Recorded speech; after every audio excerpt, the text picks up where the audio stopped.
The Department of Justice released a document showing that Jeffrey Epstein was worth $577 million at the time of his death. He had multiple mansions, 2 private jets, a Manhattan penthouse, and his own island, obviously. He was also friends with presidents, royalty, celebrities, and billionaires. He was a college dropout, wasn't a certified tax professional, yet he was the tax consultant. So the real question is, how does someone with no formal education end up advising billionaires on taxation and turn that into $500 million? Because this isn't someone who started out rich. He started out as a high school teacher teaching calculus and physics at the Dalton School in Manhattan. It's 1973, he's about 20 years old. He just dropped out at NYU and absolutely has zero teaching experience. Yet somehow, Donald Barr, the headmaster at the time, hires him into one of the most elite private schools in New York. Yep, totally normal. He teaches there for a couple of years, and surprisingly, the students actually like him. They describe him as flamboyant and confident, and some say he acted more like a college TA than a high school teacher, which makes it totally believable. Fast forward to 1976. At a parent-teacher conference, he meets Alan H. Shapiro. Shapiro wasn't just some random parent. He was a senior trader and executive at Bear Stearns. At that time, Bear Stearns was the 5th largest investment bank in the United States. Shapiro meets Epstein and practically begs him to come work for him at Bear. You gotta remember, he's only 23 here. He was making maybe $10,000 to $15,000 a year as a teacher, and his net worth was probably sitting just under $50K. And this was too good of an opportunity to pass upon. And I'd be stupid not to take mine and ask you to subscribe to my channel if you're enjoying this so far. And so, just like that, Epstein leaves teaching and walks into Wall Street and starts at the very bottom as a junior assistant to a floor broker. He's probably making somewhere between $30 to $50K base plus commissions, already more than double of what he made as a teacher. Wall Street in the 1970s wasn't whether you had your master's from Columbia or got your PhD from Yale. It was about relationships, and Epstein was good at that. He was charismatic, he made the right connections, he got himself in the right rooms, and always met the right people at the right time. Within a year, he moved up to floor trader. Now he's trading options, tax-free municipal bonds, aggressive high-volume positions, and the pay jumped fast. He was probably making $200 to $300K a year, and he was still only in his mid-20s. And by 1980, just 4 years after joining the firm, at 27 years old, he was made a limited partner. That is incredibly fast. And yes, it probably didn't hurt that he was dating the CEO's daughter.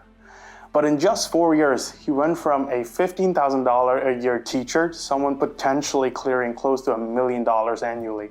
His net worth at this point was likely somewhere between $500 to $1 million. Then in 1981, the SEC began investigating Bear Stearns over insider trading tied to municipal bonds, which Epstein was leading. No charges were filed against Epstein personally, but not long after that, he was politely asked to resign. He leaves Wall Street and decides to start International Assets Group, IAG, an asset recovery business. His business model was simple. If money was stolen, hidden, embezzled, or parked somewhere offshore, he claimed he could find it. And he was set to charge a pretty hefty fee, anywhere from 25 to 35% of the money recovered. One of the most publicly cited cases tied to IAG was a Saudi-related arms deal. Through connections linked to arms dealer Adnan Khashoggi, who was connected with the Saudi royal family, Epstein recovered around $10 million in lost funds. He's said to have made $2.5 to $3 million from this single deal, putting his net worth somewhere between $5 and $10 million. The Saudi deal put IAG on the map. Word spread, and now Epstein isn't just some Wall Street guy. He's the guy who fixes complicated money problems. Through this visibility, he gets connected to billionaire retail mogul Leslie Wexner. Wexner built L Brands, the parent company behind Victoria's Secret and Bath & Body Works. At his peak, he was worth $6 billion.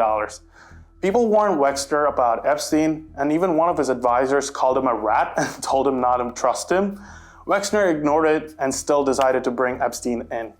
At first, it was simple tax planning and portfolio strategy on roughly a $2 billion portfolio. Epstein charged 1%, making about $20 million a year. Over time, he clawed his way into the organization. Epstein bought and merged 3 Manhattan apartments right next to Wexner's $77 million townhouse. Weird and shady, but okay.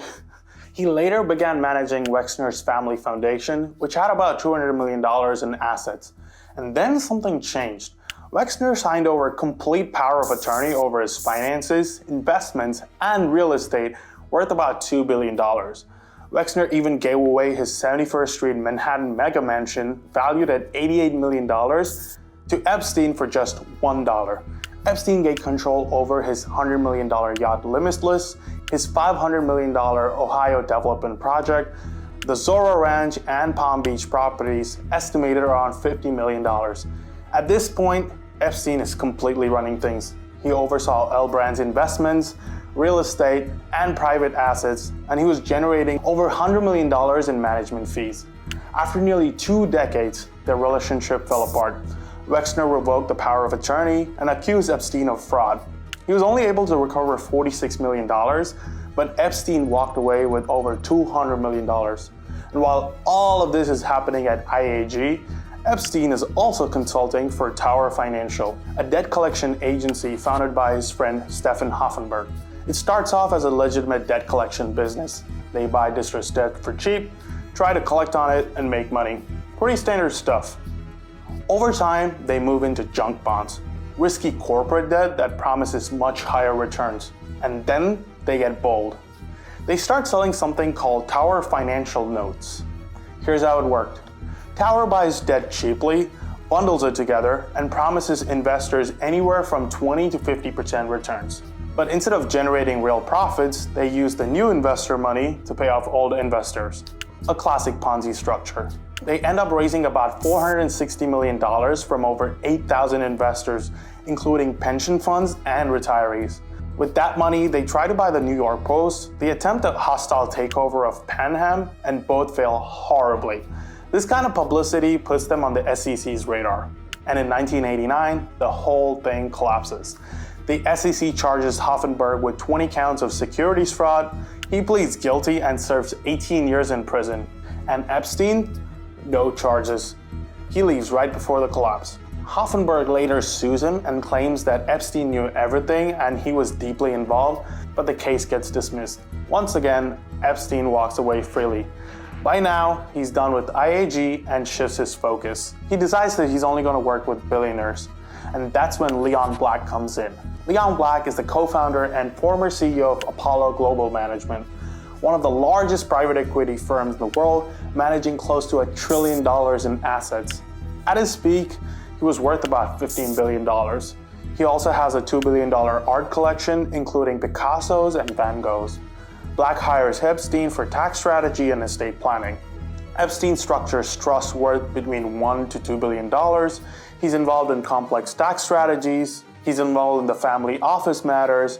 And over the course of about 7 years, Epstein is paid $158 million, around $100 million in management fees, and another $58 million in forgiven loans. Add that to the Wexner money, the consulting fees, and the assets. That's how you end up with $577 million. Is your money dirty money? If you live, I just asked a question. Is your money dirty money? no, it's not.